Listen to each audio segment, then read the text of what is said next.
consent agenda. We have our prior minutes from December 3rd, and then a number of policies. Any discussion from the board on those? Okay, so I'll make a motion then to accept, and we can do it just by an aye since we're all here in the... Aye. Aye. All right, great, thank you so much. Lynn, any need to reprioritize the flow? I have one. I have one executive session under personnel. All right, we'll do that at the end. Yeah. All right. Thank you. Hi, Lisa. Welcome. All right. And so I just wanted to pause as far as the recording because we don't have any of. Are you hearing us okay? Because normally there are mics set out in front of all of us. Yeah, I can hear you. We're good? Okay, just wanted to double check. All right, so that brings us to our public comment. It looks like we have one visitor in the virtual space, Lara Robtoy, and I thought I saw Jared. You're good. Oh, hey. I Jared, don't have a computer. are you here to address the board?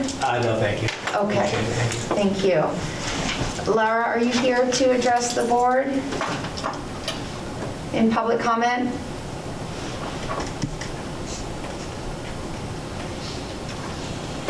Can people hear us virtually? Lisa, are you able to hear us? We're on mute, does that matter? That's mine. Oh, yeah, that's muted. You might need to redo the consent agenda. Yeah, no problem. Well, Lisa wasn't on yet, so I think you're okay. Okay. Lisa, can you hear us? Yes, now I can hear you. Okay, great. All right, sorry about the technical issue. Lisa, we had already done the consent agenda prior to you joining, but I'll just make sure you had no questions or comments or concerns about the minutes and the policies. No, thank you. Okay, great. And do agenda review and prioritization just so that. Right, and we are going to be having an executive session for personnel at the end of the meeting. And for public comment, we have no one here in the room wishing to speak, and I see Lara Robtoy. Lara, are you here to address the board for public comment?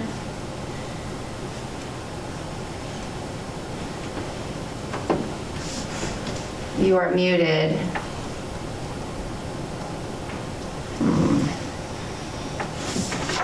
Let's say that she's probably good. Okay.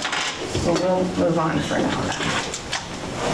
Okay, so that brings us to the big budget discussion. Or did you be co-host? I did make you co-host.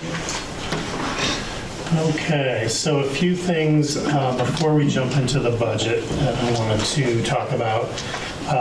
Folks who are on the SU board have seen the SU audit, which is clean and final. We're expecting to bring that to the board in 2 weeks to have that approved. I have not seen a first draft of either of the 2 district audits yet, but everything that we've been told by the auditors is that it will be a clean audit, and we will turn those around as quickly as possible and get them out to you. I put in some information on tuition payments this year under FY26 budget. The high level is that for kids that we are paying for this year, I expect we will be about $273,000 under. For kids where we need to true up for FY25, we've been receiving bills for close to $500,000. And so that's because those districts, when they set their tuition rates a year in advance, the allowable tuition rate that the state gave them was significantly higher. Most of that money is going to Enosburg Richford. There's a chunk that's going to Maple Run as well. So that, along with the tech center true-up, means that if we paid all those bills as expected this year, we would be at about $185,000 deficit just on the tuition lines. You, as the board, have the option to pay those true-up bills either in this fiscal year or next fiscal year. So a strategy that some boards could use is they would build that into the next year's budget and just sit on that bill into the next year's budget. I'm not recommending that, as we'll get into in the FY27 budget, but I just wanted to give you a heads up on that. 185,000 is a really pretty large number, but I think we're going to be able to come up with that throughout the year, just because we know we've got some openings still in terms of staff compared to the budget, and as we do some of these bigger construction projects, I'll talk about that later as well, we have the ability to use capital reserves for those if we don't have the money in the general fund. So wanted to put that all out there. I'll certainly take your guidance on that, but my plan at the moment is to just sort of sit on the Enosburg-Richford bill until the end of the year and see where we end up. And I think we're going to be able to cover that with savings in current year tuition and then some of those other staffing shortages that we still have. So you're not recommending postponing paying and folding it into next year's budget? I'm not recommending budgeting it for next year. We'll get to June and we'll see where we end up. We would also have the option to say, pay off as much as we can in this current year and maybe bring forward 50,000 or 100,000 into next year and deal with it then. But I don't think you should be adjusting your FY27 budget for that. Okay, because we're already seeing numbers up for certain towns, especially. Right, and it's always uncertain, and usually if we need to, we will be able to cover that deficit. Again, staffing is a big part of that, unfortunately, because we have trouble filling positions. Okay. So any other questions on that?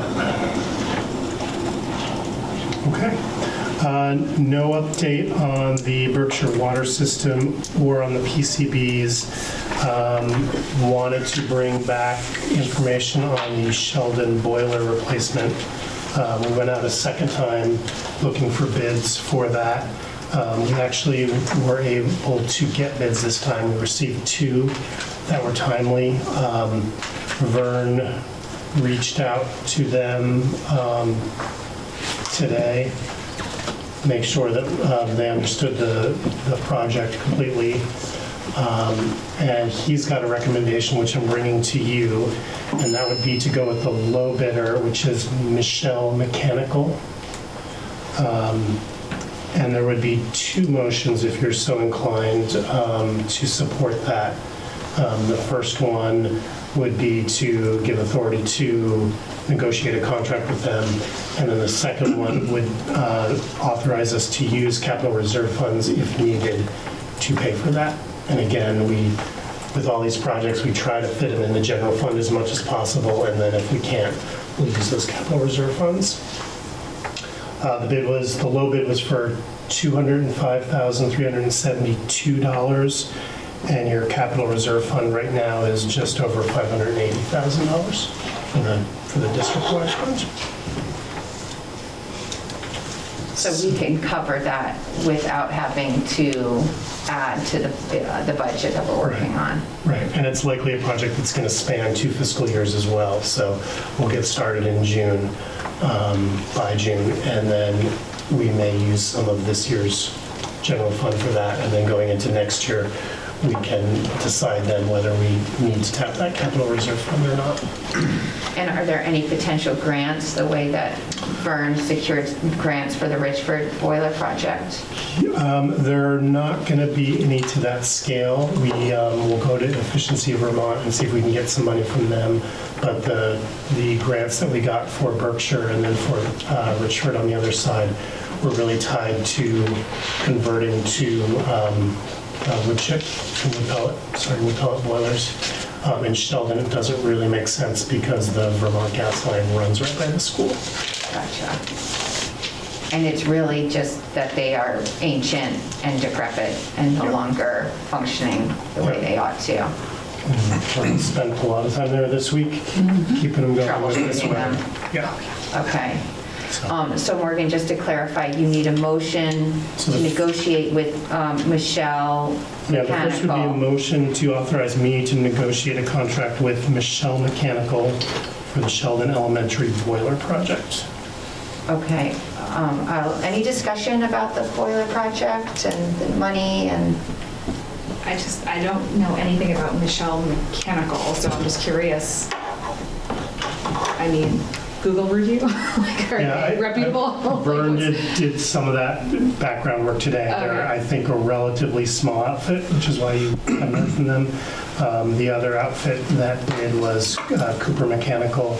They came in at a higher price and they excluded a lot of stuff from their bid, which Michelle included.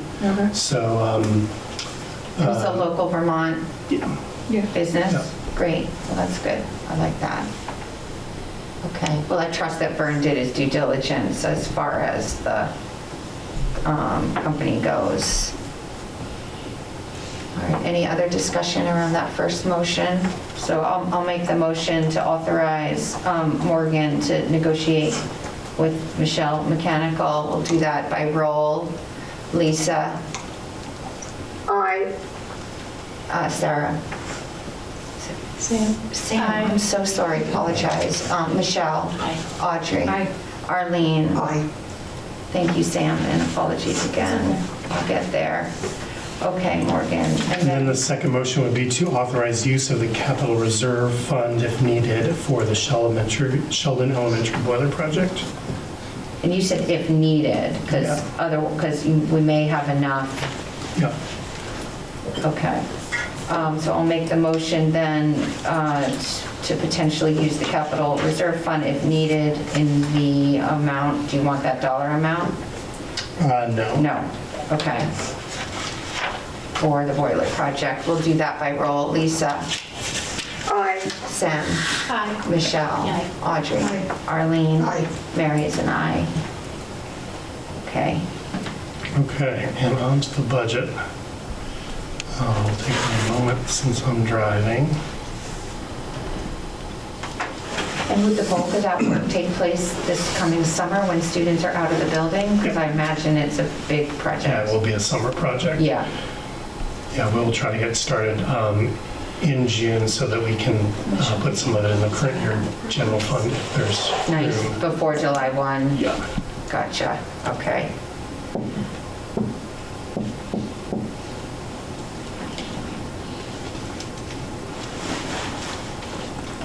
Okay, and so here we are, the FY27 budget. Some of these slides I'll go through pretty quickly. We've covered student enrollment and the enrollment trends in previous meetings. We are here at your hopefully last meeting before we warn the budget, January 7th. This is a graphic, it's hard to see on the screen, but you have the slide deck in your email, and it's just trying to sort of show how the budget process works. We kind of circle around on this inner circle for a while. We bring a budget, it's discussed at a public meeting, you give us suggestions on how to change it, we bring back another version until you get to the point where you vote to send that to the voters, and then it moves out to that outer circle. Hopefully the voters approve it and we have a budget. If not, it kind of swings back around and we come to you with version 2. So this is something that doesn't require any action. We may include it in the budget book if we decide that it's helpful. We've covered your board goals in previous meetings. I won't spend any time there. And we've looked at this budget consideration page in the past. I've fleshed it out a little bit more, and we'll look over it one more time before we post it. But this is really what your voters are going to see as kind of a roadmap to the changes to the budget. And so the budget increase, several factors going into it. We are actually proposing a staffing reduction of almost 6 full-time positions. These are, for the most part, not replacing positions that haven't been filled. So cutting them out of the budget, and it's a budget savings, but it's not putting folks out of work. One contracted employee is the exception to that.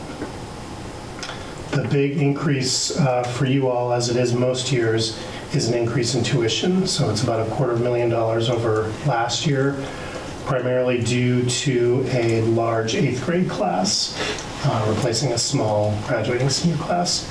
We had the same dynamic last year. I think these 2 years were kind of a large bubble year, and we may catch a break from that in future years. At this point, Enosburg and Richford have set a tuition rate. That is where you send most of your money. So that gives me some confidence in terms of the dollar amount per kid for them. Maple Run is where you send your next biggest group of kids. They're approving a tuition rate tonight, so we don't have the final, but I know what their board is going to see tonight. And then MMU and Missisquoi Valley are the other two that you get a chunk of kids going to. They have not warned budgets yet, but I've spoken with both of their business managers, and I have a pretty good idea of where their tuition rates will end up.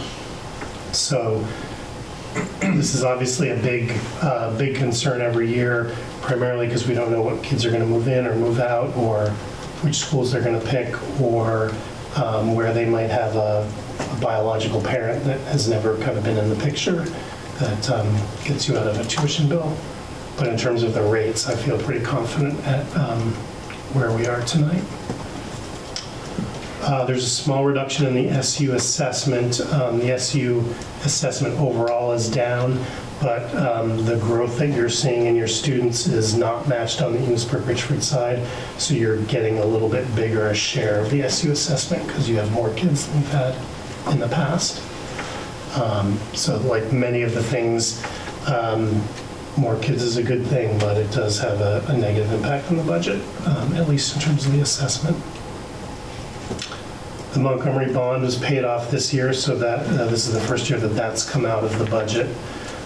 And then we've talked about the potential cuts to federal funding in the past. In terms of this budget, we're moving 2 of your 3 federally paid staff into the local budget. And so that's the real impact for this year. And we're anticipating there will be enough money to cover that last one in federal funds. Although it's hard to anticipate with the federal government these days. Once again, no money is specifically set aside for PCB remediation in this budget. I feel like we're going to be close to having a project in Berkshire. That's something that we'll likely tap capital reserves for. And it feels like we've been close to a project for a while, and these wheels move very slowly. There does not seem to be any funding from the state on the horizon for this. We may see something different over the next couple of weeks now that the legislature's in session. So Morgan, we're theoretically potentially dipping into the capital reserve for the boiler project, and we have about 580,000. We have to pull some of that for the boiler project. There'll be some, I mean, obviously there'll be some, I just don't, we don't know the scope of the cost yet for PCBs. Correct. That is correct. We are hopeful that the scope is limited to doing some, I wouldn't call it minor construction, but some construction to those 2 rooms that are impacted.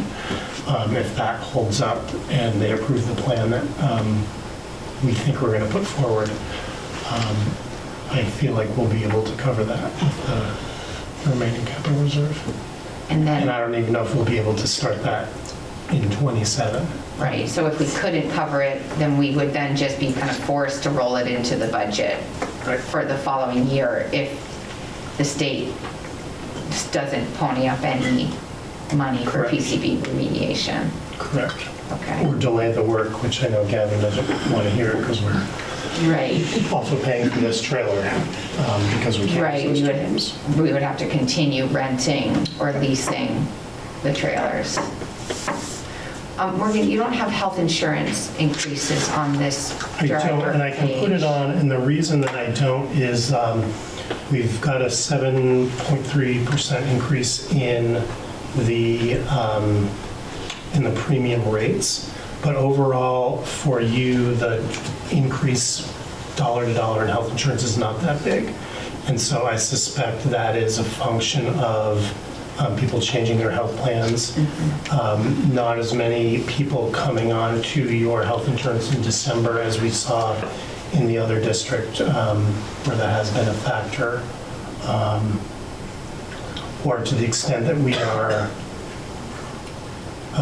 building in new hires, we're making an assumption on the plan that they take. So generally we'll say, okay, we'll guess that they're going to take a two-person plan and hope that they don't take a family plan.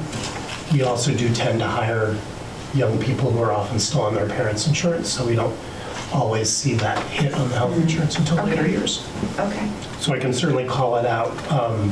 The percentage is something that continues to be a concern, because if we didn't see an increase of 40-50% over the last few years, obviously our budgets would be lower. Yeah. But in terms of this year's impact, it wasn't a big increase. Okay, thank you.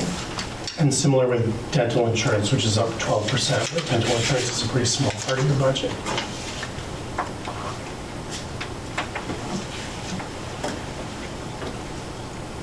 So any other questions on that slide?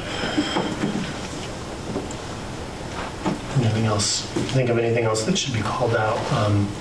We'll be finalizing these over the next week before we post them, so feel free to reach out directly if you have questions or suggestions on this or really on any of this. The budget overview is up on your screen, and that's going to be easier to read online. We have this as a separate file in your email. In terms of the expense side, which is the top half of this chart, the only major change from the version you saw in December is around dialing in those tuition dollar amounts. There might have been a little bit of tweaking on benefits. We brought the SU assessment down a little bit, but we brought it down about $330,000 from the version you saw in December. So this version in front of you is proposing a $24,703,107 budget, up a little bit from last year. The revenue piece is pretty minor, and that has not changed. And then we get down to the tax rate section in blue. The other big change from December is that we were able to identify a lot more kids. And so your ADM, your count of kids, has gone up by almost 60 from December. And that's roughly equivalent to, say a 4-cent change on the district level tax rate. I think we had this discussion at the SU board about how Dominic and I were able to piece together a few disparate conversations, and he was able to go back and identify a lot of kids in both districts that we were able to count, specific to the poverty numbers, and I'll get into the details on that later. So in terms of the district rate, it has dropped from, I think in December you saw a completely flat rate. Now the district rate is proposed to be down 5.5 cents, which is great news, relatively unusual, I think, from what I'm hearing from my colleagues. But of course, the district rate is only part of the picture, and then we get into the CLA.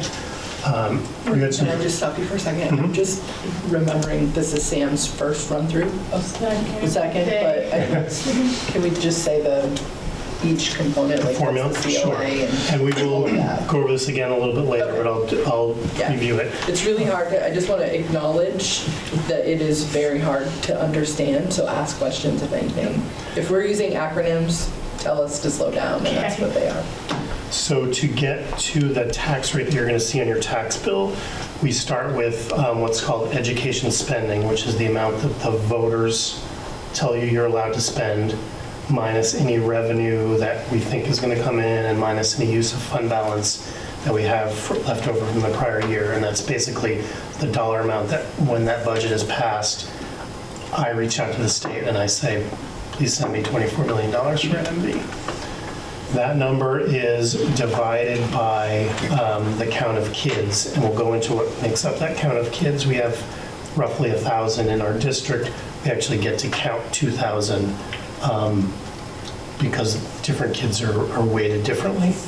Go into that, but basically spending divided by kids gives you a per pupil spending amount. That's kind of how we compare ourselves to everyone else in the state. That number is then divided by what's called the dollar yield, which is a number that the legislature sets probably in June of this year.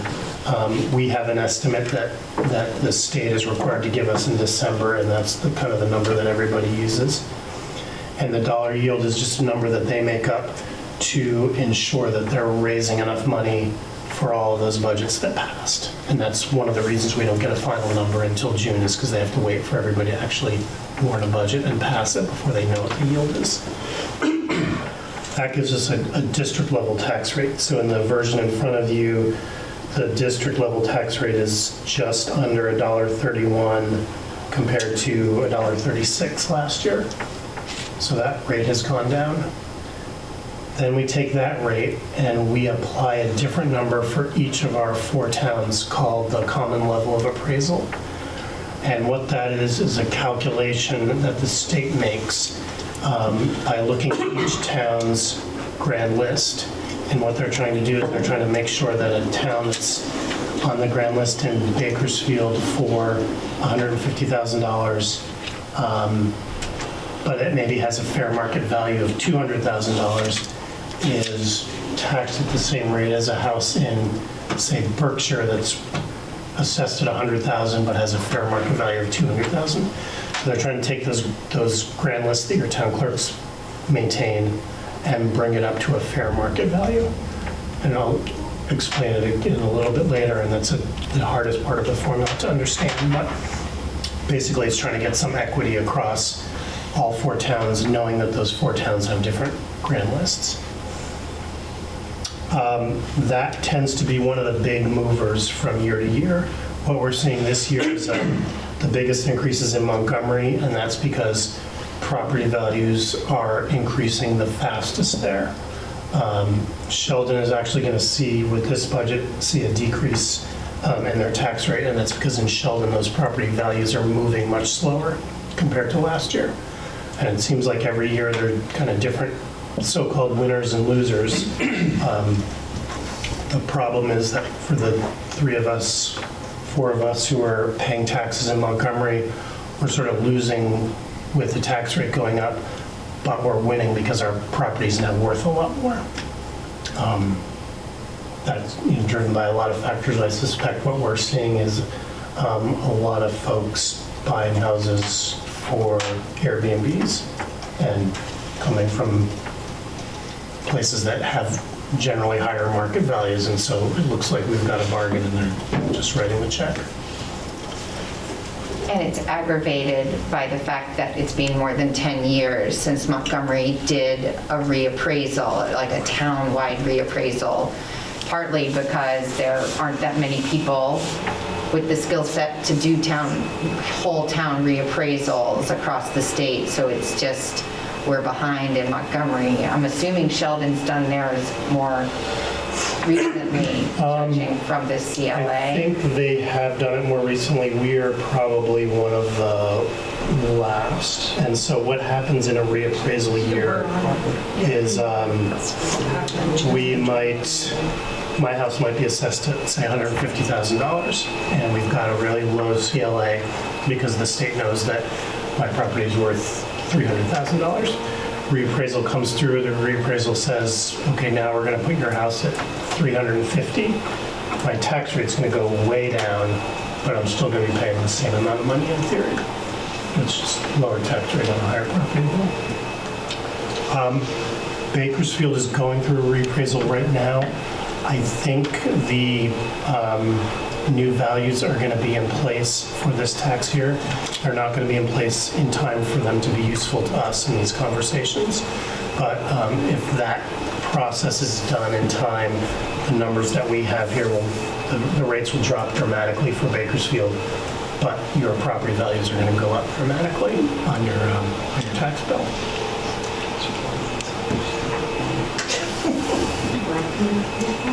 So again, to recap, right now, starting with a district tax rate that's down 5.5 cents. In Bakersfield, without a reappraisal, that tax rate would go up over 9 cents. It was a little bit higher when we met last month. It was about 12 in December, so moving in the right direction, but still a hefty increase. Berkshire up a little bit under 5 cents. That's been cut probably in about half from last month. Montgomery up 11 cents. The number we had last month was 24 cents, so a lot better than a quarter increase. And then again, Sheldon is actually looking at a little bit over a 2 cent decrease with this budget and these numbers. I will say that the governor, there are a lot of things that are going to change the yield number between now and June. One of the more significant ones is politics. The governor has already proposed buying down the tax rates to the tune of $75 million. That would probably push all of our rates down by about a nickel. So Sheldon's would see a significant decline. That would push Berkshire in the negative, and then Bakersfield and Montgomery both down to around 5 cents each in terms of the increase. Where would that $75 million buy down come from? Good question. I don't know where that number is exactly coming from.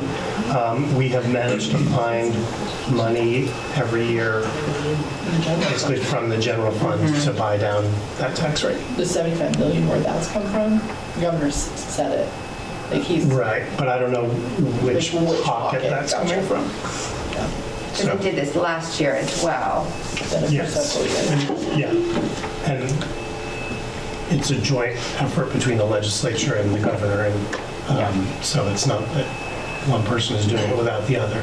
I think the governor has put this out early because he is continuing to push for some substantive change to education, and so this is the, I suspect this is the carrot for that.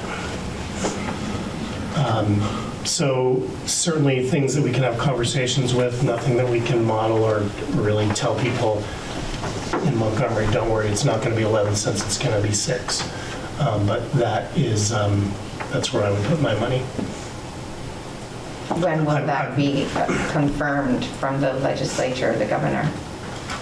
Yeah, I mean, we will start to see the bones around the yield bill by town meeting day, okay. But I don't think anything will be settled until May or June. I think there's nothing before the vote that we're going to be able to say with any confidence around the yield bill. Okay. And I won't put Lisa on the spot this month because they just started this week, but by February, she may have some inside information on where that's going. But the committee's just started meeting this week, and they're basically kind of resetting with reviewing what they passed last year.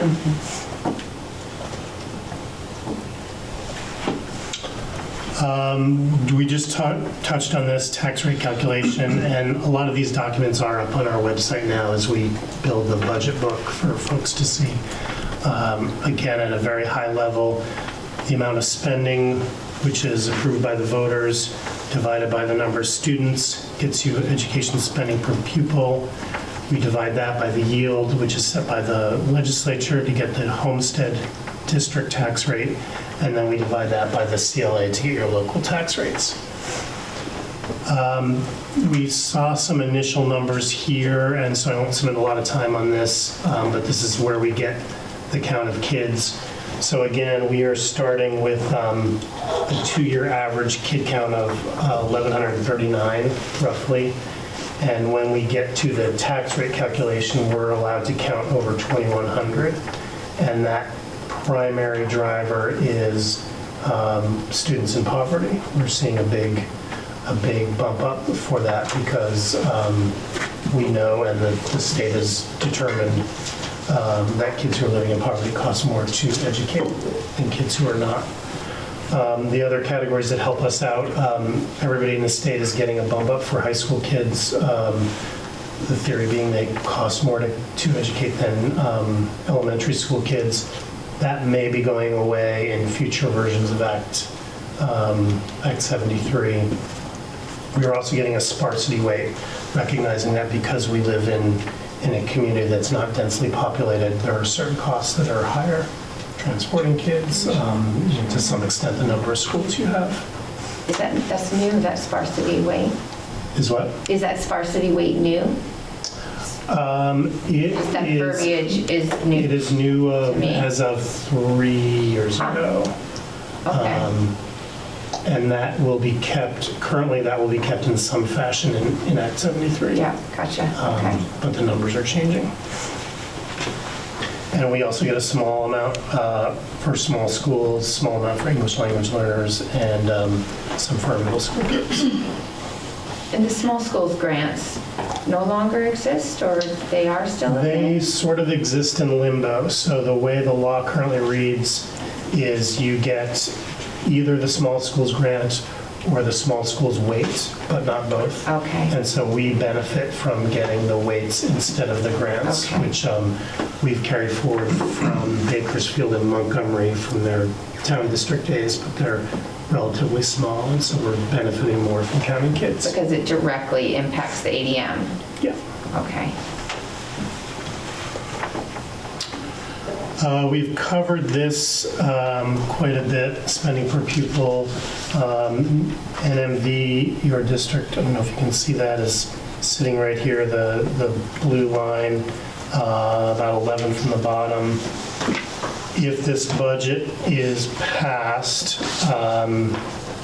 and there are no changes anywhere else, you would actually drop 2 points on this chart. My guess is that most of the districts in the state are going to see increases in their per pupil spending because that's just how the formula works from year to year. So it looks like already we're going to be losing ground on this chart, and it may be even more dramatic once some of these other towns below us start warning budgets.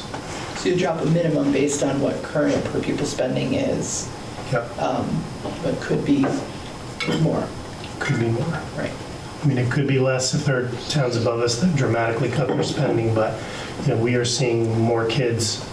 Most districts are seeing fewer kids, which drives up their per pupil spending. And the increases that I've been seeing from my colleagues about what they're adding to their budgets are definitely higher than what we have. So, great for trying to sell a budget, otherwise not really a happy place to be. This is the chart updated from last month that shows the tax rate history. Again, on this one, you can kind of see in black Montgomery and in red Bakersfield, those two lines increasing dramatically compared to Berkshire and Sheldon's line going down. And again, if we didn't have the CLA, everybody would be on the same line.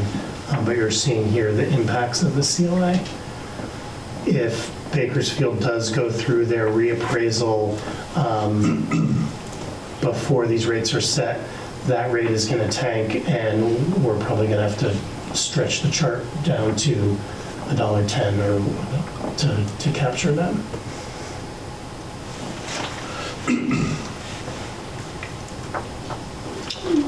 This is a new chart. You've not seen this, but trying to come up with a visual representation of those four factors that are driving the tax rate. So I will start with Bakersfield on the left. That line in the middle where it says $0 is sort of where you would be if nothing changed on your tax rate. Those gray boxes are showing the change due to the student count. We're counting more students, and so everybody's tax rate is pushed down because of that.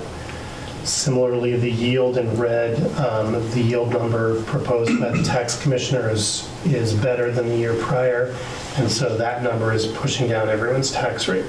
And if that was the end of the story, Bakersfield, for example, would be looking at about an 8-cent decrease, as would Berkshire, Montgomery maybe 8.5, and Sheldon maybe 9 cents. Above that zero line, you can see there's some small green boxes for the education spending. So this is that per pupil spending amount, or the education spending before you divide it by the pupils. Budgets go up every year, and so that has a little bit of upward pressure. If the story ended there, the black and the red boxes would more than offset that green increase, and so maybe Bakersfield would be at 6 or 7 cents. Sheldon would be at 7 or 8 cents down. And then finally, the blue is the CLA change. And you can see in Montgomery, it's got that biggest blue band that those property values are increasing the most, and so that's driving their tax rate up the most, followed quickly by Bakersfield. Things are a little bit more quote-unquote normal or stable in Berkshire and Sheldon. And so you can kind of see those big dark numbers for Bakersfield. That 0.0968 is kind of showing where that lands with that 9.6 cent increase.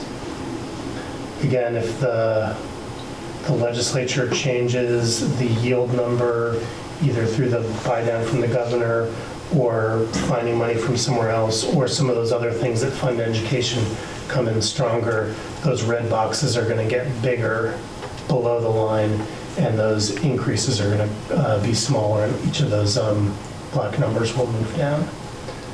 The student count is now set. The CLA numbers are now set. The ed spending will hopefully be warned tonight and supported in March, and so those numbers are as final at the end of tonight as they're going to be for 2 months. So this is something that's new. The ER board saw a different version of it last night. I just want to pause there and see if folks find this too confusing to be useful, if it's useful, but there are suggestions that you have. And this is both for the board and for the principals. We can use this in some format in the public meetings that we have, and I am happy if folks have any changes that they think will make it more understandable. Happy to entertain those. I feel like when I'm in front of folks, I can keep trying to explain it until I start to see some recognition in the audience. But we do know that a lot of the people who get the information for these budget votes are just pulling it off our website or looking at what we send them, and so you don't have the advantage of going deep with parts that they don't understand. Can you define yield a little bit better? In this, Well, I just want to acknowledge, I totally forgot, this is your first, both of you, Well, too, right? it doesn't necessarily get better. Yeah. well, once you understand it, the formula will change, which Yeah, also seems to be the exactly. process. So, okay. Like, it makes sense that the students make it go down, more students, but then the yield part. So Morgan, can you elaborate a little on the lever of the yield? I think that was Michelle's question. Yeah, I can try to do that. So again, the yield is, it's essentially the number that the legislature comes up with to make sure that they're raising enough money to support all of these budgets. So the factors that go into that are how much rooms and meals tax and lottery and Medicaid money is coming in, which you don't need property tax to offset. It's based on decisions in the legislature. If they decide they want to push some of the tax ask onto non-homestead more than homestead, our yield will look better. If they decide that they want to give more money to the income credits, that yield will get a little bit worse because they have to pay for that somewhere. It also is about how much money people are projecting to spend in their budget, so that it's always looking at the estimate of that. So to Morgan's point, As a whole state. as a whole state. Right. So other counties still affect us. Yes, the whole Sure. state affects So us. those really large districts, if they Right. pass big increases, Right. we're all paying for it through the Pointing yield. that out in conjunction with where we are on the map that, Right. Right. funny enough, looks like Vermont. And I will say that, that the projection that the December 1 letter was based on was the AOE coming out to all the districts saying, okay, what do you think your increase is going to be? And this is in November, so it's really guesswork. But on average, the folks that I heard back from said it was going to be around 6% increase. Our two towns are a lot lower than that. Yeah. I don't know what is going to happen in the other parts of the state. There are some relatively large districts that have very little problem passing budgets, and so there's no real incentive for them to come below 6%.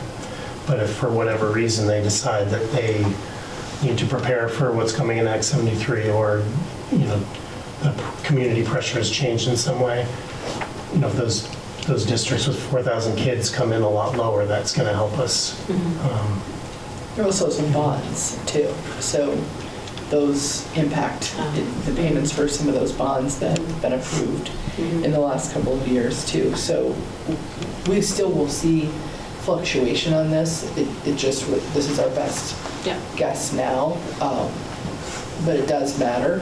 Yeah. I mean, it matters what we put forward, but it also matters what everybody else does in the state for this one portion. Yeah, and I think that would be good to stress. Morgan, I wonder on this chart, whether it might help to have like a fifth column that's not, it's obviously not one of the towns, but it's just the code.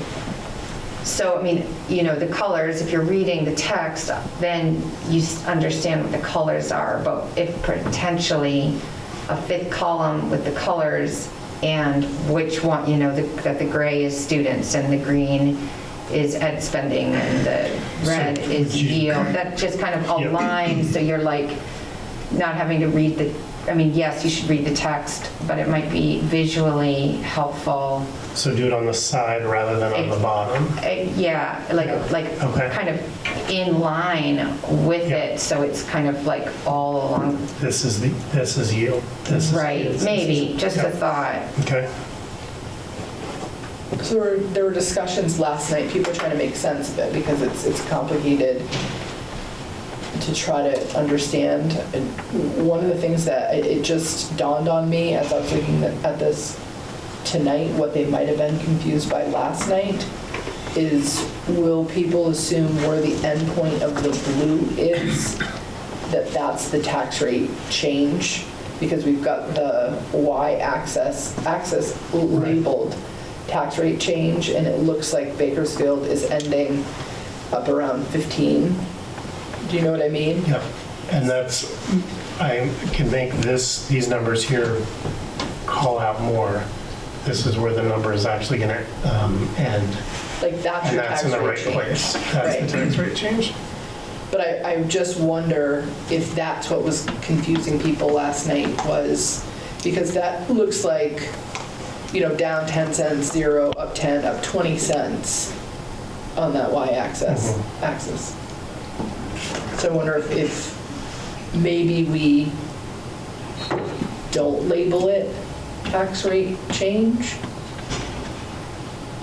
I don't know. On this side, Maybe yeah. there's some thinking to do there, because I just wonder if that will, because you've called out exactly what the tax rate lands at, but I wonder if that's what they were grappling with last night, because you added that label today, since Yeah. last night. Could just be me. I appreciate you doing this work. This is something that I asked Morgan to think about how we could reflect, all of the components and how how each of them impacts our ending tax rate, because it's so hard to understand. I wondered if we could visually represent it in some way. And I think this is much closer than certainly where we started with this. Thank you for trying to put this together. Yeah, and so principals and board members continue to noodle on it, and if there are any suggestions on this one specifically or on any of them, please reach out. This is a chart that we've had in the past. There's one row for each town, and what it is showing is on the left side, proposed projected taxes for folks who are paying based on their household income. So in Bakersfield, you can see there that somebody whose income is $60,000, we're actually projecting that they're going to see a decrease in the amount of taxes they pay, and that's because of the change in the income yield from year to year. On the right side is what people are paying if they're paying based solely on their property value. So these are folks whose household income is above $115,400. Okay, so that's the threshold from the state for income sensitivity. Yeah, and that changes each year. Is it family size dependent, or no? Doesn't matter whether you have 10 children or one? Don't believe so. No. Okay. It's just your household income. Okay. So in a family in Bakersfield who's got, again, a $150,000 house, will see an increase in their taxes of $146. But only if they're above that $115,000 threshold. Correct. And so you'll see that kind of waterfall through with the other 4 towns.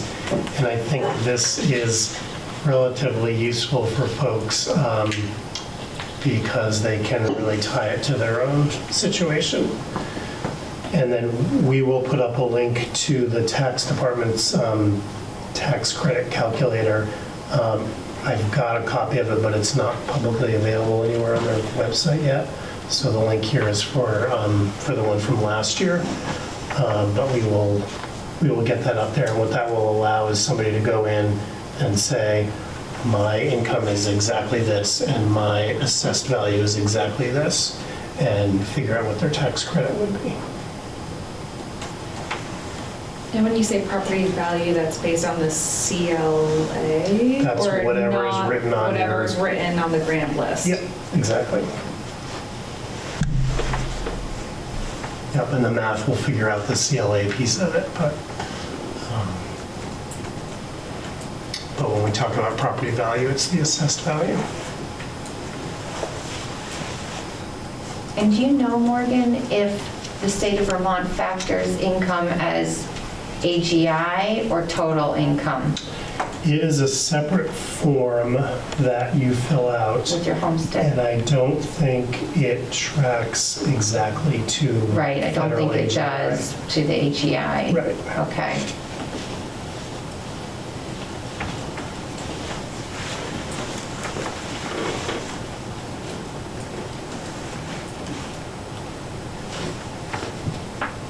So yeah, any verbiage that can be cleaned up on this to make it easier, I'm happy to make those changes as well. This is something that we do spend a lot of time on when we're meeting in front of people in each of your towns with the budget roadshow. I think this is the most helpful visual that we've used. We've got information on debt service. Obviously, this hasn't changed from last year. Again, the big news item is that we've retired the Montgomery debt. Very exciting. Yep. Talked about capital reserve funds in earlier meetings, changes there. And then this will bring us to the meeting warning. And so the sections in yellow, and you have this as well in your email, are the decision points we have tonight. So it will be setting the budget. and that will kind of set the per pupil spending and whether that is up or down from the prior year. So the draft that you have in front of you, again, is a budget to expend $24,703,107, which will result in per pupil spending of $11,576, which is 1.2% lower than the spending from this year. So it's pretty rare that we get to say that spending, per pupil spending is going down. Those numbers, Morgan, are a little bit different than what's In your packet? in the packet? Yes. Okay. So it is the 24,703,107. At the moment, yeah. Okay. And then I've crossed out Article 5. This is something that we certainly can talk about. Your fund balance from 2025 is only a little over $18,000. So my recommendation is not to bother asking for any of that to go into capital reserve funds. It's not really material, and we'll just use that entire 18,000 or whatever the auditors finally decide the number is to help buy down the tax rate. Okay. If you want to overrule me on that, I don't care, and it won't move your tax rate needle much if we ask them permission to use it. But I think there's enough concerns around the future of districts and what's going to happen to capital reserve funds that we're kind of treading lightly, or at least having the conversation around how much money you want to go into FY29 with in the bank, because we don't know what's going to happen when we have new dance partners. Except that we're really likely to need to dip into the capital reserve fund between the boilers and the PCBs. So I just don't know, like, I mean, 18,000 with projects like that doesn't stretch wildly far, but nor does it stretch very far to buy down tax rates. Correct. And so I am happy going in either direction. The version that we have in front of you is showing none of it going into capital reserve, but we can easily tweak it. Where do you think we need it the most? Like, where is it more consequential? Again, Building projects or tax rate? Because it must not even move the needle really on it tax rate. doesn't move either needle. Yeah. If you want to move this budget by a penny, you have to move about $188,000. So it'll be a tenth of a cent increase if we ask them to put it in capital reserve funds. And when you're talking about projects in the $250,000 range, that 18,000 isn't really all that relevant in capital reserves either. Well, that's a bit of a quandary. Any thoughts? Is it invested in capital reserve? Will it make any money until it's used? No, we don't invest it. We really use the capital reserve funds that you have for our cash flow over the summer. So we don't have to borrow to make payroll in July, August, and September until we start getting money coming in from the state. So it's not gaining you interest. To some extent, it prevents you from paying interest on those loans in the first 3 months of the year. But we could theoretically put it toward, I mean, again, drop in the bucket, but put it toward the $185,000 deficit that we have for to true up tuition. So we've got to chip away at that too, correct? This would be, you could ask to use it for a different purpose. I don't know that. You'd have to warn it? You have to warn it. You had established a tuition reserve fund. We could ask to put it in that fund. Certainly, again, in terms of moving the needle, I know. I don't think it matters that much. And even though we know these tax rates are going to be significantly lower once we hit June, or we expect they will be significantly lower once we hit June, the vote's in March, and we've got one town that's up 11.5 cents But it's not going to even impact anything No, for not till Montgomery. 11.6 cents. Right. Yeah. I mean, I feel like maybe it does, we get a little more mileage out of it in the capital reserve fund than we get out of it with the buying down, because it will not move the needle at all for tax rate. But like $18,000 of PCB remediation is not nothing. And I will remind you, because it came up last night, this is a proposal by the board. So your voters could still go out and say, no, we don't want to put it in the capital reserve fund. We want to Sure, buy of down the course. rates. And they pass the budget and they vote that down, Yeah. and they've basically taken that 1/10 of a cent cut on their own. So Yeah, which is, of course, their right to do. Thoughts from folks? Seems like it doesn't really matter. I wonder if part of it is just perception Yeah. of what your taxpayers feel you're doing with their money. Sticking it in a capital reserve fund or buying down, even though it doesn't really move anything. Does it look better? Didn't we Just a use thought. that as like a, if it got voted down, then we could do this last year?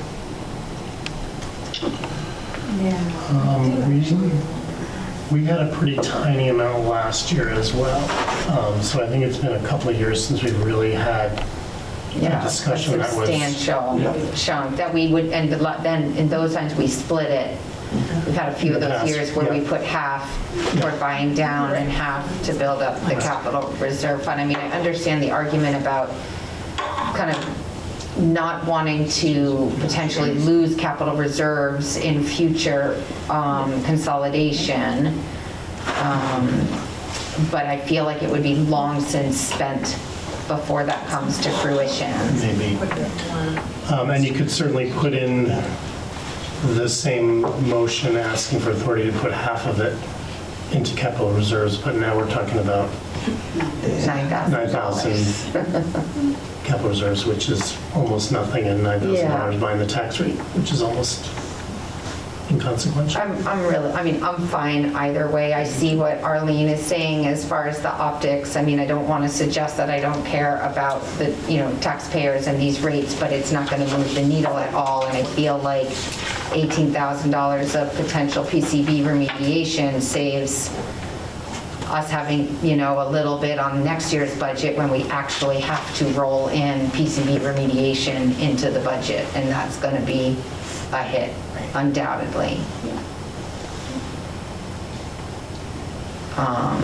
So, what do you all think?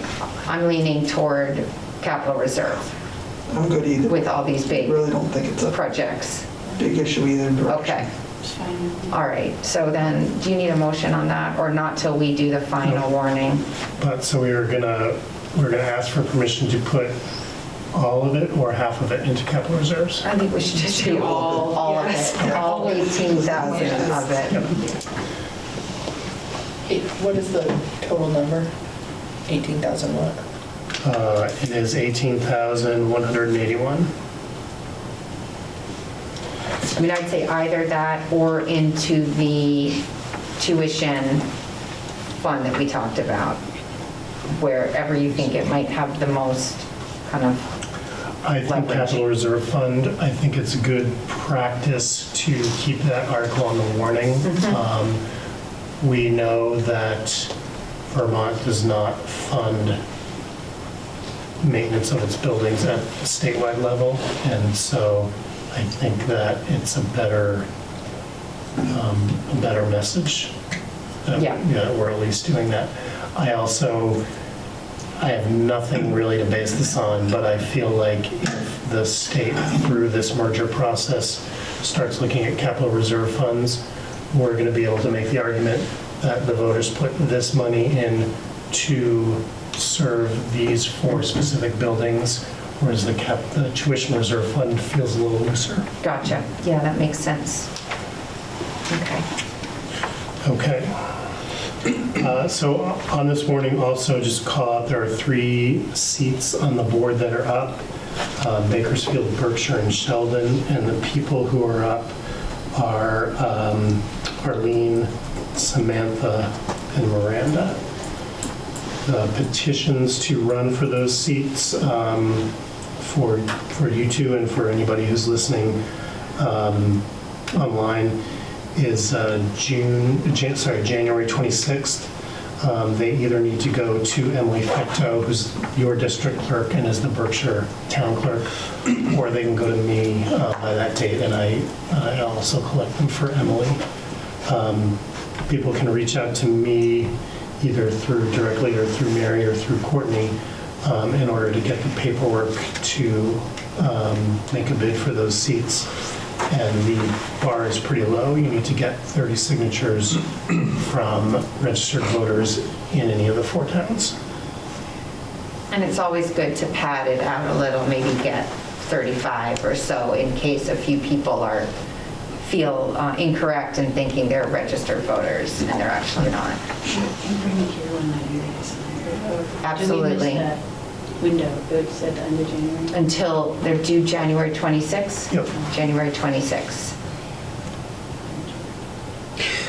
But again, it's a low bar. Reach out if you have any questions on that process.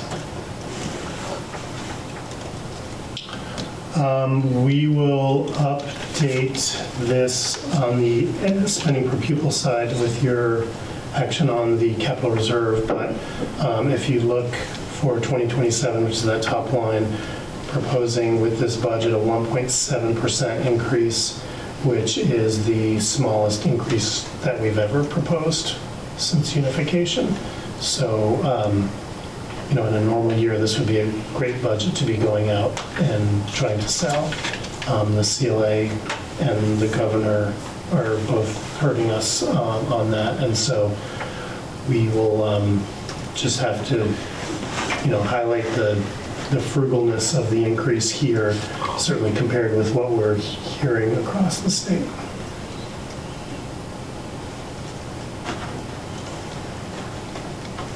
And then finally, the voting information, I've confirmed this with each of the town clerks. March 3rd, starting at 7 in Sheldon and starting at 10 in the other 3 towns for in-person voting. Early voting starts, I think, February 15th, somewhere early February,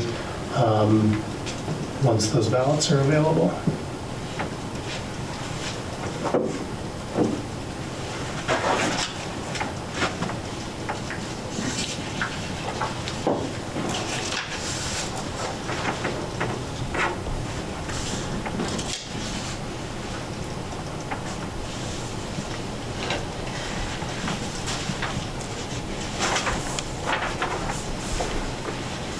And so, any other questions on that?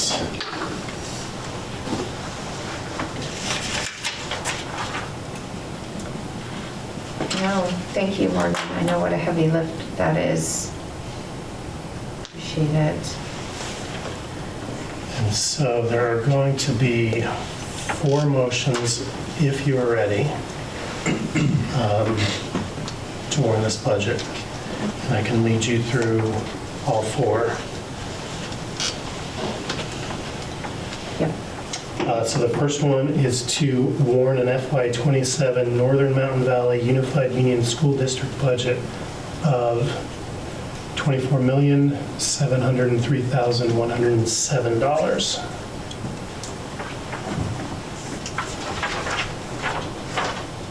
All right, I'll make that motion to warn the FY27 Northern Mountain Valley Unified Union School District budget in the amount of $24,703,107. Do that by roll. Lisa? Aye. Arlene? Aye. Audrey? Aye. Michelle? Aye. Sam? Aye. Mary's an aye. The second is a motion to announce an FY27 elementary tuition rate of $17,200.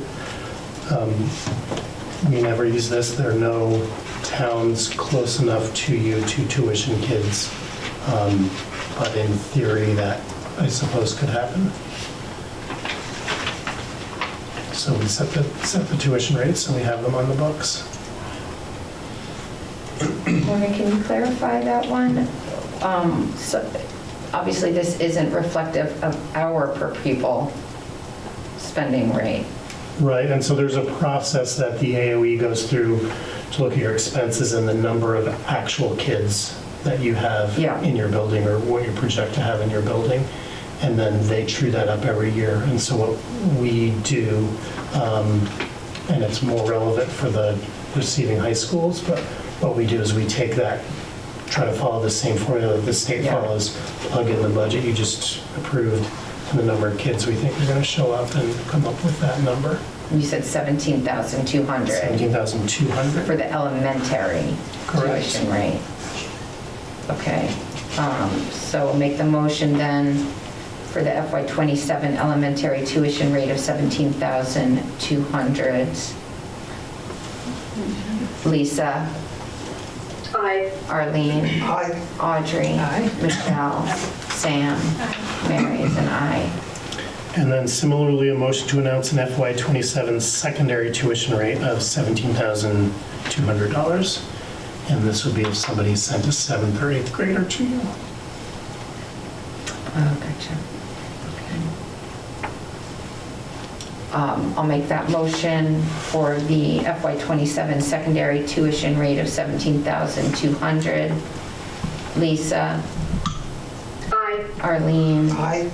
Audrey? Aye. Michelle? Sam? Aye. Mary's an aye.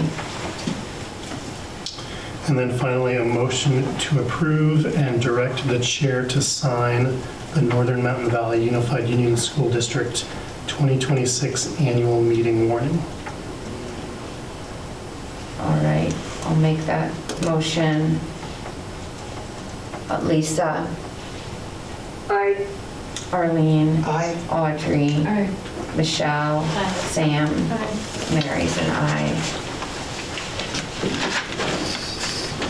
And don't we need a motion for the 18,181K? Nope, that'll be on the warning. Okay. Yep. So that is all I need from you this evening. Okay. Thanks, Morgan. Okay, so, phew, alrighty, Lynn, ready for you. Yes, and you, where the notes are. You can do the minutes from here. So I will start in my personnel section. We don't have anything that's actionable under personnel. You have one informational in Berkshire. They hired Leah Russin as a paraeducator. No other hires since our last meeting. Actually, evening custodian as well. We didn't do him last time? Nope, he just got approved this week. Okay. I don't think I'm going to add him because Jamie kind of puts him on and then... I apologize. You can name who... No, you don't have to apologize. Who is it? Remind me. Jason Goodrich. Jason Goodrich. That'll show up in the next one that Jimmy will put on the report. If I put it on, I feel like I'm going to confuse her and she's not going to remember for next time.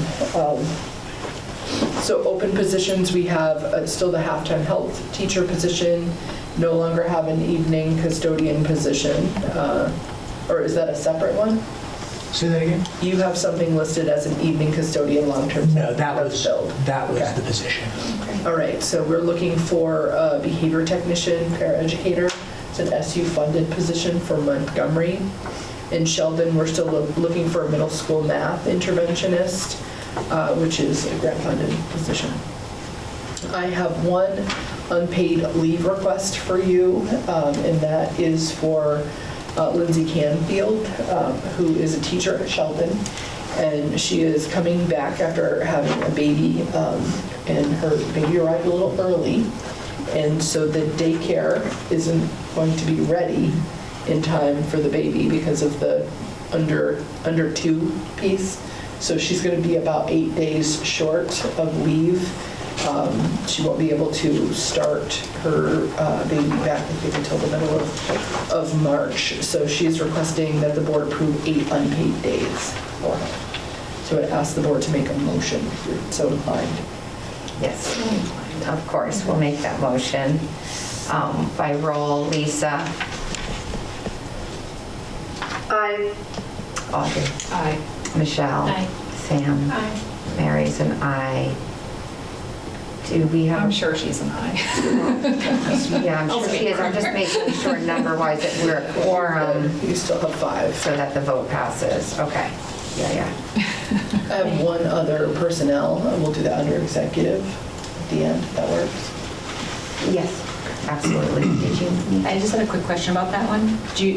Will I be letting Ms. Canfield know, or will you be letting that? You're welcome to let her know. Thank you. Okay, thank you.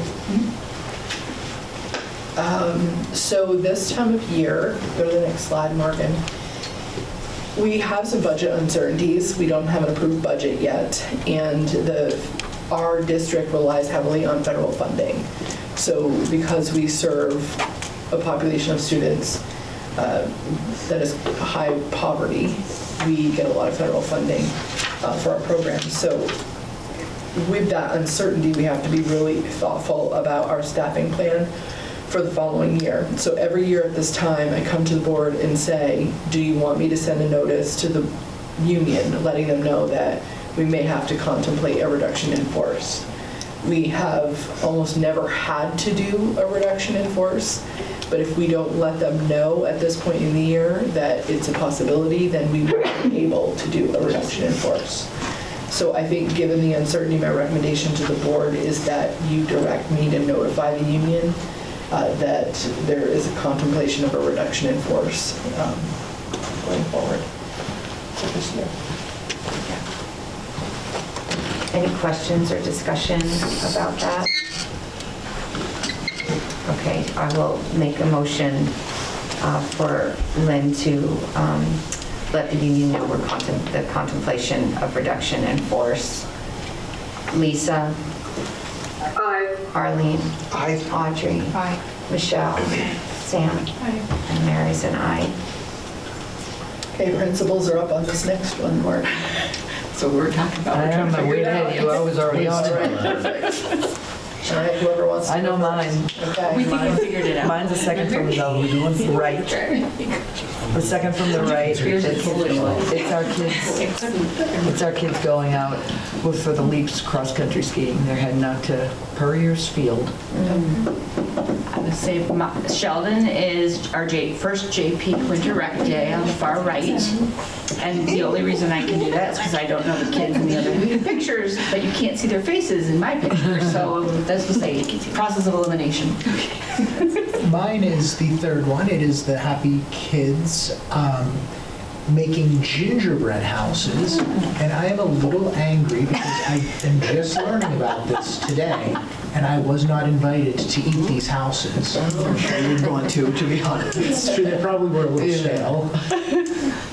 And also, there were some 8th graders helping as well. Oh, great. Bakersfield's is the far left, and it is the 67th day of school. Do you know what they're doing? 6, 7. Thank you, Artie. 6, 7.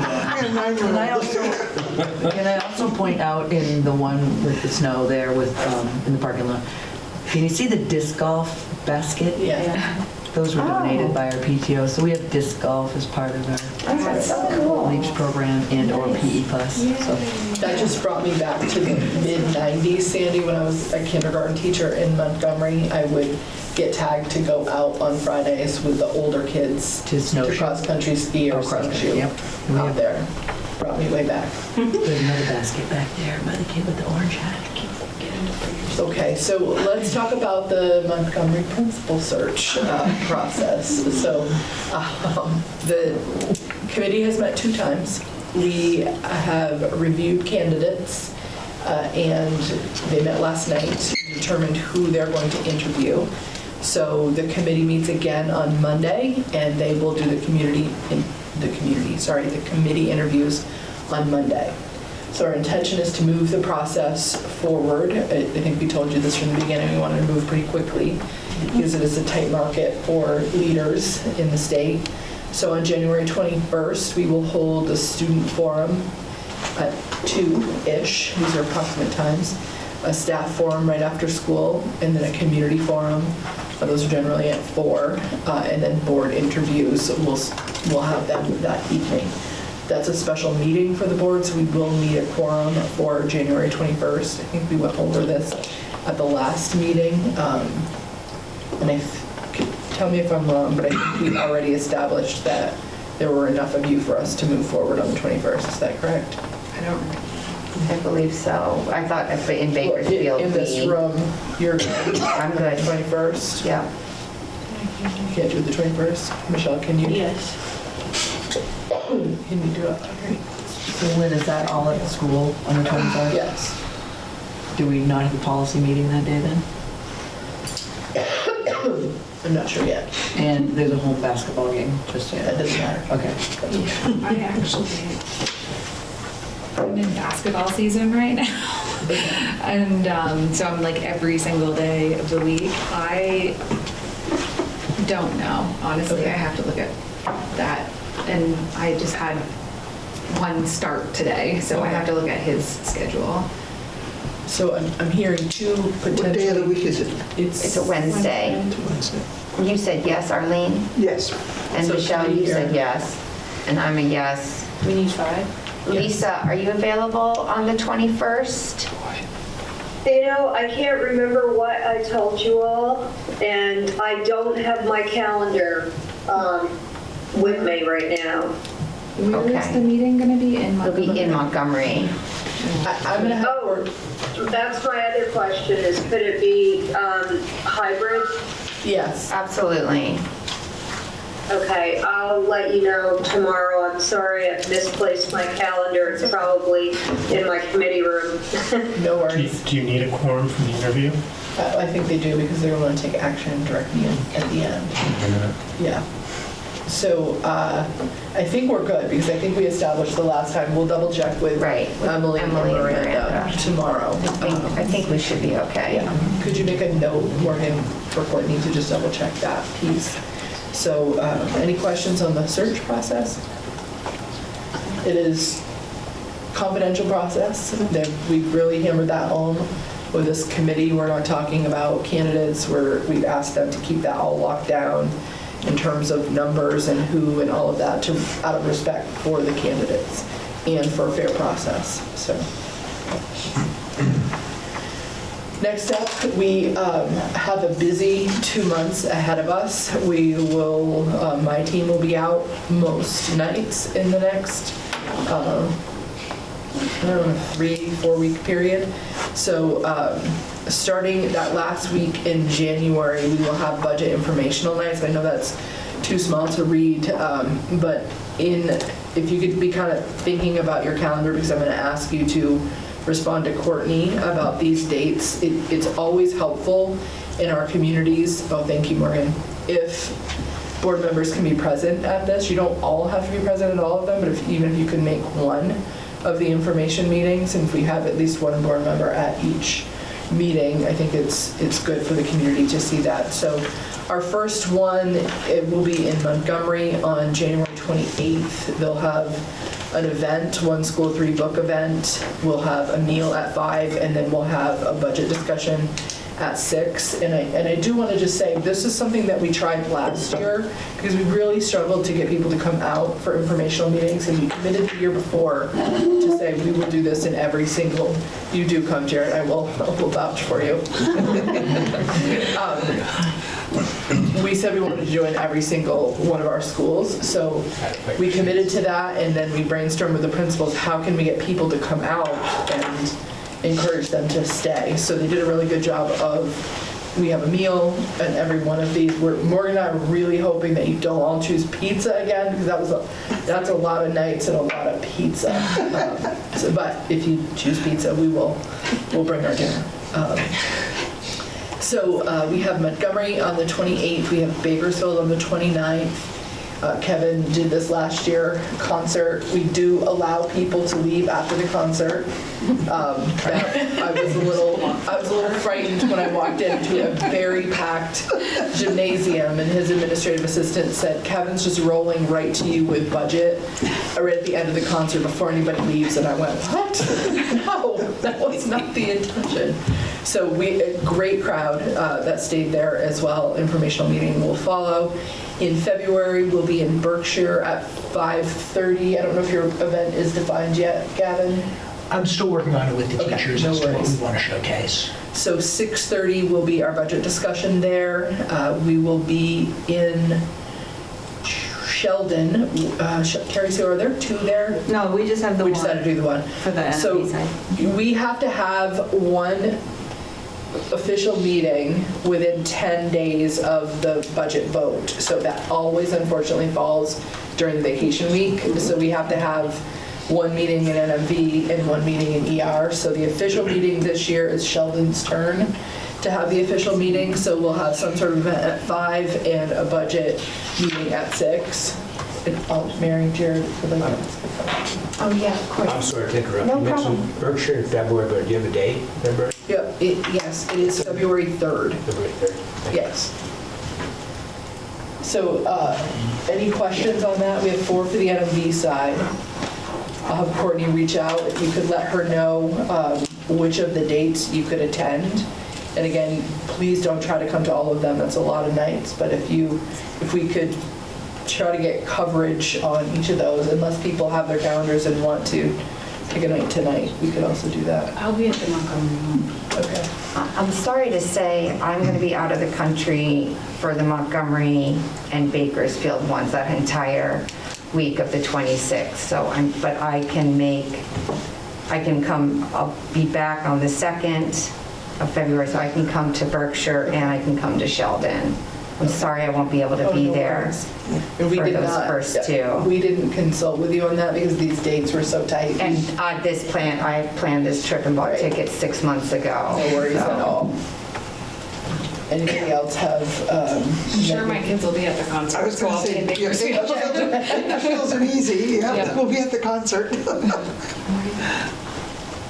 You notice on your warning for the NMV big one in the end of February, it says 6:30 and this says 6, so I just want you to make sure Oh, that you okay. have consistent times. You caught Did you it? correct Thank you. that? Thank you. Okay. Thank you for catching that. Do we need a quorum for the No. 23rd? No. No, okay. Is that- No, you don't. No, we did. I already put my name on the 23rd Perfect. and the 3rd. Okay. So Morgan, you got all of those as well? I believe I do. Okay, perfect. And then if others check their calendar and you want to let us know, that would be great. Can we also make a note for Courtney to check in with Emily and Miranda to see if they can make any of those nights as well? So thank you in advance for making the time to come to whichever ones work for you.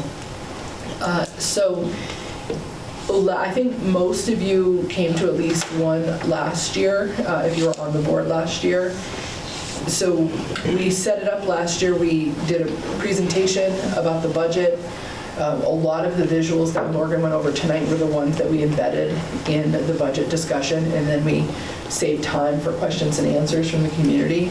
We started, as I said, each one with an event. Some of them were big events, like a concert. Others were a little student performance where kids did something to begin with. And then we always started with the principals doing some sort of a state of the school address. So talking to the community about what's going on in the school for the year. So does the session content we're thinking of, does it match with what the board is thinking?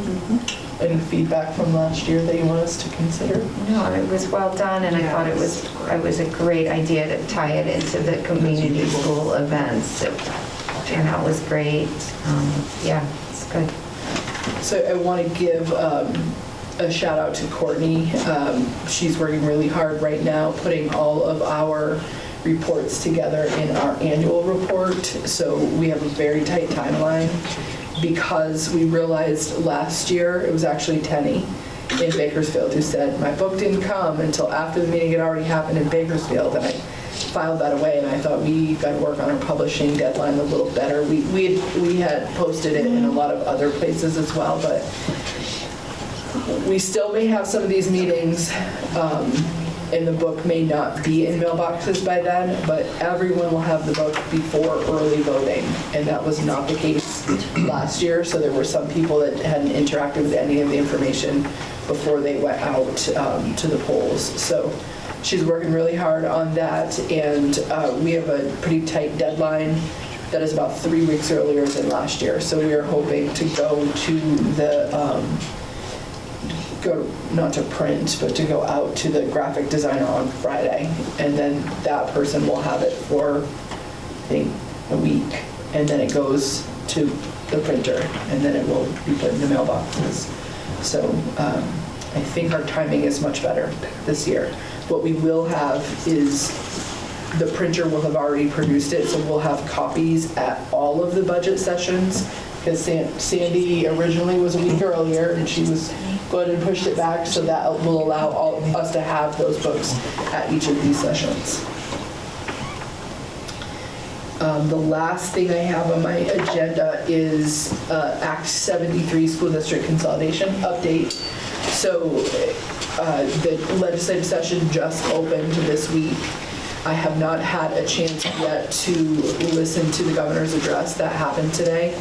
I do know just from the summary that I glimpsed at before I came to this meeting that the entirety of the address was focused on education reform. It was certainly, we've spent some time with Franklin County legislators, which I'll talk about in just a moment. It's on everyone's mind what's going to happen during this legislative session, because there was a very consequential bill, Act 73, that was passed last year, and we've talked at length about what that will mean for the future of education in Vermont. So just before, in early mid, I think it was mid actually, December, the Franklin County School Board members, there were representatives from all the boards, I think there are 7 boards in Franklin County, met in St. Albans at the Hardack building. So it was board members, there were legislators, most of the Franklin County legislators were there, superintendents were there, business managers were there. And it was an opportunity for the legislators to hear from each of the districts about Act 73 and current realities in each of those systems.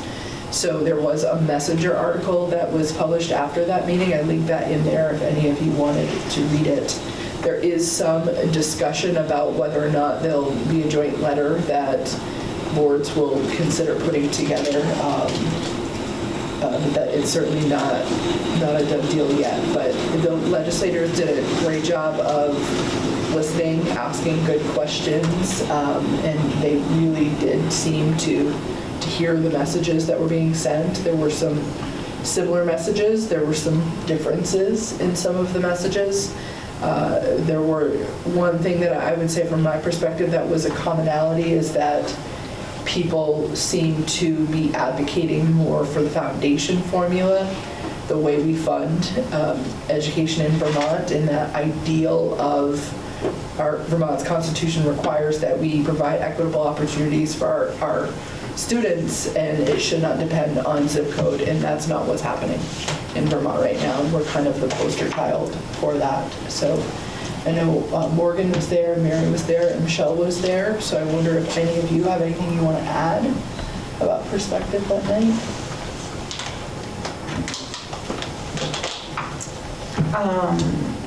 Well, I thought it was a great gathering, well attended, a lot of interesting perspectives. And like you said, a lot of commonalities and then some divergence around kind of, critical issues of per pupil spending and some of these, efficiencies and things like that. I mean, I think we have more in common than not, but I also know that relative to some of the other systems across the county, we are still at the very bottom of the per pupil spending, and that impacts the opportunities that we're able to provide our students. And so I think that's this tension around, how do we kind of communicate to the state for our interests in that foundation formula that tries to improve kind of and level the playing field as far as per pupil spending and hence opportunity gap. So, we have to think about if we want to sign on to the letter with the other boards from across the county, because again, we have a lot in common with them, but there are some really distinct differences in spending, per pupil spending, opportunities, and some realities for us as even more rural than other places in Franklin County. But I appreciated the opportunity, and I really appreciated the legislators they were like authentically, genuinely interested in hearing our concerns, our ideas, our aspirations, our fears, and all of it. And, I don't know how much leverage they have or don't have when they go back to Montpelier to kind of advocate on our behalf. But I do feel as though they really heard some of those like big thematic pieces that are going to be, proved to be so consequential for our system moving forwards. I think two things. One was, what does local, if there's a larger consolidation, what does keeping any kind of local hand in the pot mean? Versus what are we going to give up as far as decision making and feeling like there's an ownership if we have boards that are covering vastly larger numbers of students. So that was an interesting part of it. And then, I don't know what was my other points. I can't remember. Maybe Morgan has something. Yeah, I don't disagree with anything that either of you said, and I do think they were there genuinely to listen, and they were hearing what people were saying. One of the members asked, if you had a blank slate, what would you do to improve education? And it's kind of the end of the night, and my fuse was a little short at that point, so I stopped biting my tongue. And what I'd said is they're saying, what are you going to do to improve the situation? I don't know that everybody is defining the problem with the situation the same, which is one problem. And so I said, if your issue is how much money we're spending, we need fewer people on payroll as a state. That's the only place that there's money to cut. If equity is the problem, we need to change the funding formula. And if quality is the problem, we need to deal with students' mental health through mental health agencies and not through the people who were hired to teach reading and writing and math. And that was my other thing, And the changing way that we're educating kids. so I said that, and then after this session, somebody came up to me and said, so there's nothing we can do. That was not the message. You're like, I'm not sure that was the takeaway, but it highlights the complexity. Right. These are big, Yeah. hard issues, both politically hard and just mechanically hard to do. And so there are no easy fixes to the situation that we're in. And at some point, we got to start ripping off some of these Band-Aids. Right. I mean, because it's the microcosm of the macrocosm, and you cannot isolate the issues that we're struggling with in the education system from broader kind of societal and economic issues. And like you said, the mental health piece, and it's just, you can't fix one without fixing many others. We talked about the housing, we talked about the cost of healthcare increasing and what that does to our budgets. And so again, like we can't look at any of this in isolation, and that's where it can feel very overwhelming, hence so there's nothing we can do. But, if we just fold and become paralyzed by the complexity, then we're never going to reach the outcomes that we're striving for, which ultimately is a more equitable fiscal playing field so we can improve our opportunities for our students. And keep Vermont affordable. Right. And therein is another tension in a really small state with a small population. Making it more affordable and having people who are, that tension is really tough because people want it to be more affordable, but they don't want fewer schools. They don't want fewer boards, right? So that's one thing that we've said from the start. We are not going to get more equitable opportunities for Vermont students unless we address the scale in Vermont. And the only way that we could do that is to look at how many districts do we have across the state, and that's only one factor. The district's not going to save you enough money to really drive your tax rates down. It's the districts and the schools. We've got to look at scale across the entirety of the system, and it doesn't feel good because no one wants things to change in terms of like everybody has, their hearts are tied to the systems, the buildings, the schools, the boards, all of those things.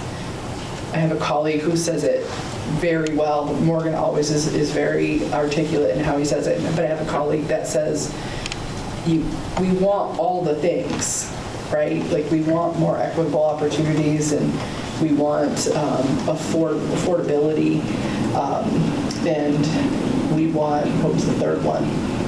Is it the? Quality. What? Quality. Quality is the opportunity. Affordability and equity. And equity. You can't have all three of those things, but you can have two. So which two do you want, right? And so if we really do want it to be more affordable, we have to look at scale. And if you're going to look at scale, you have to look at it at the system level, and then eventually we have to address, we have like 75 schools operating with fewer than 100 students in them across the state. So we've got to look at it through the lens of, there might be a different way that we can do this, and it might not feel good to begin with, but if we keep students at the center of the conversation and we really work through that discomfort to get to a place where we're really centered on what's going to be a better opportunity for all of our kids. Like that's what, we're all going to have to give up something to get there, and that's the hard part of it. I have a question.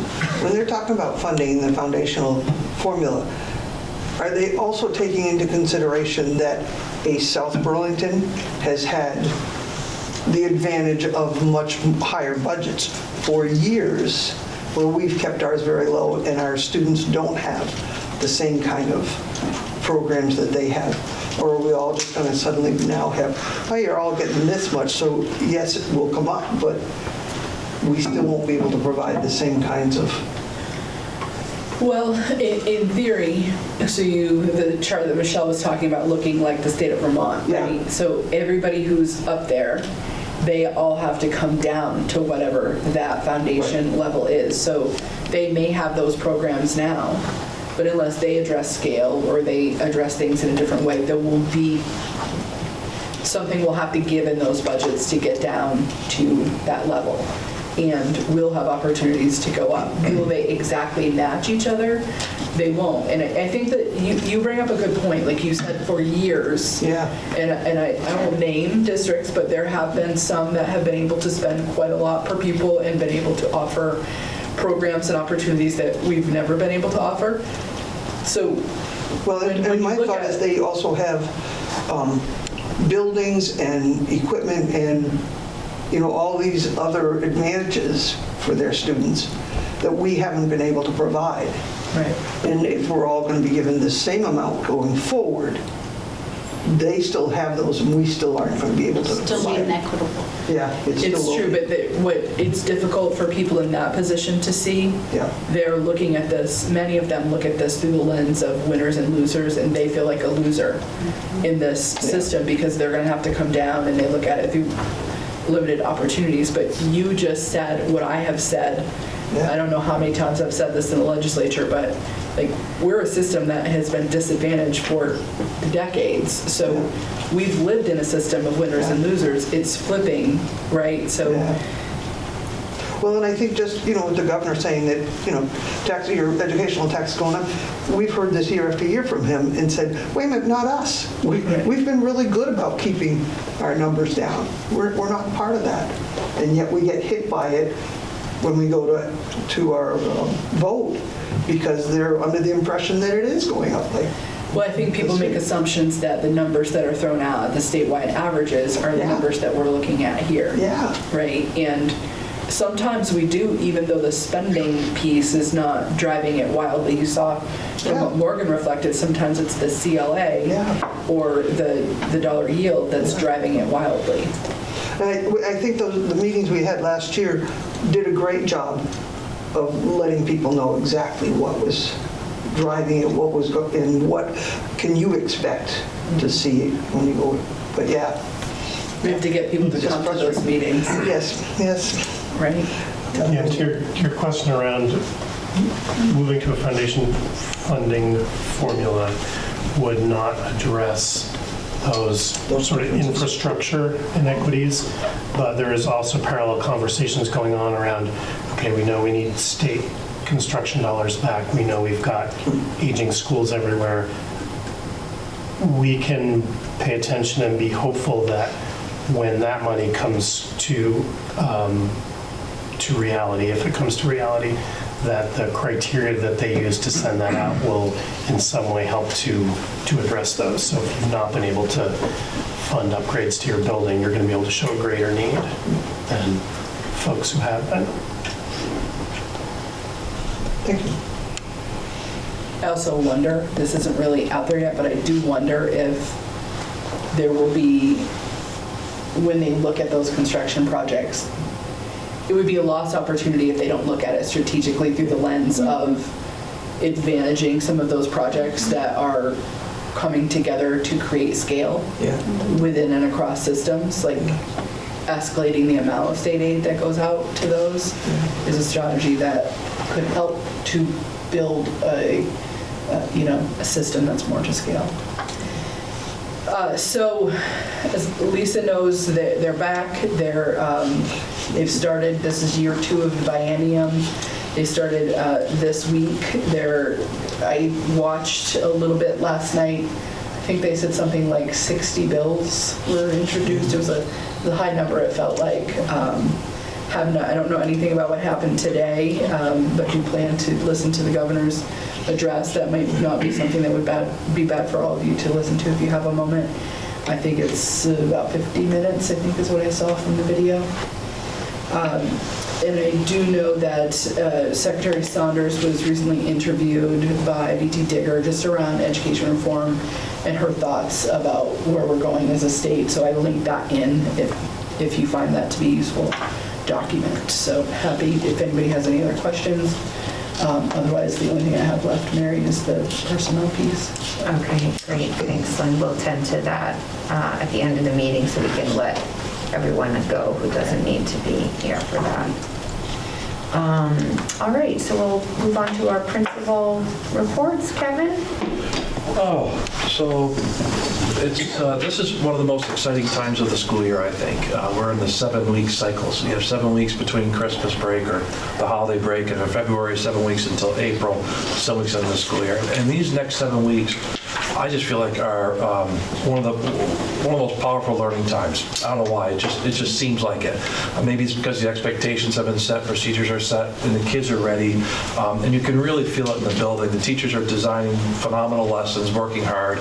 I couldn't be more proud of what they're doing, and we're assessing here in the next couple of weeks with our STAR assessments and other district-wide assessments to use those to figure out what those right next steps are for our students. The second grade did it today, and every single kid went up.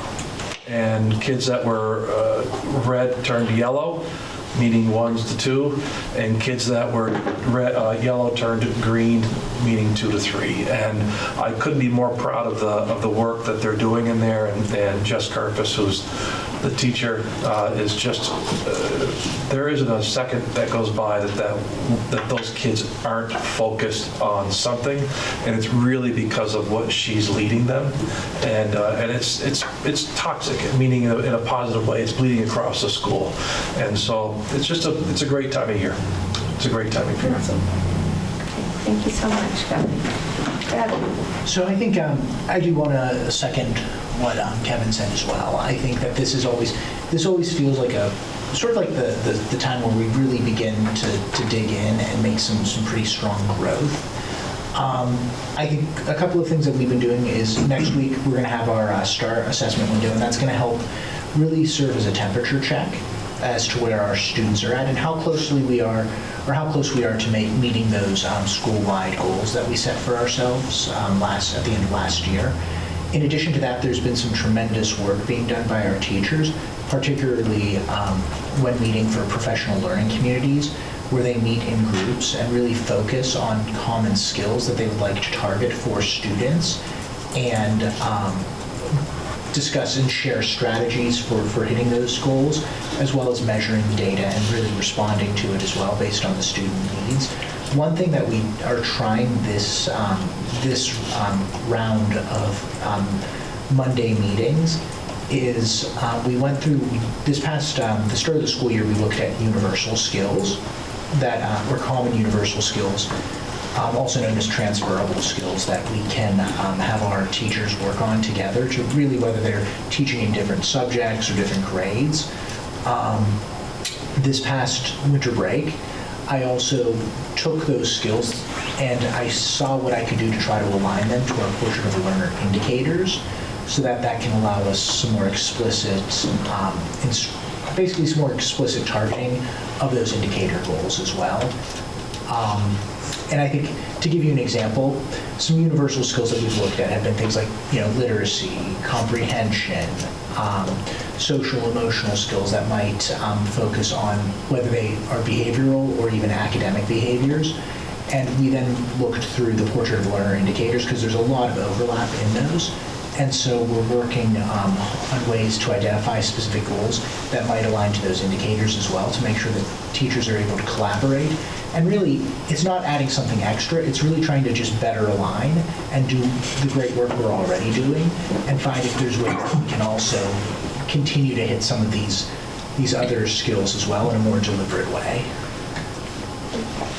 Thank you, Gavin. Thanks so much, Gavin. Sandy.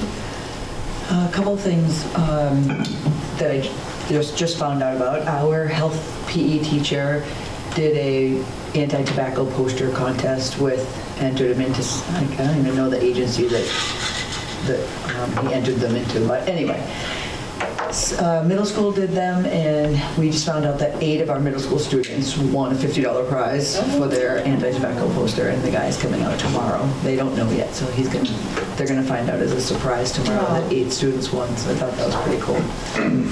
The other thing that just came up, and it's a date that is not on my board report, but we just decided to do a Friday night movie night for our K to 4th grade students. It's something I started when I came 11 years ago.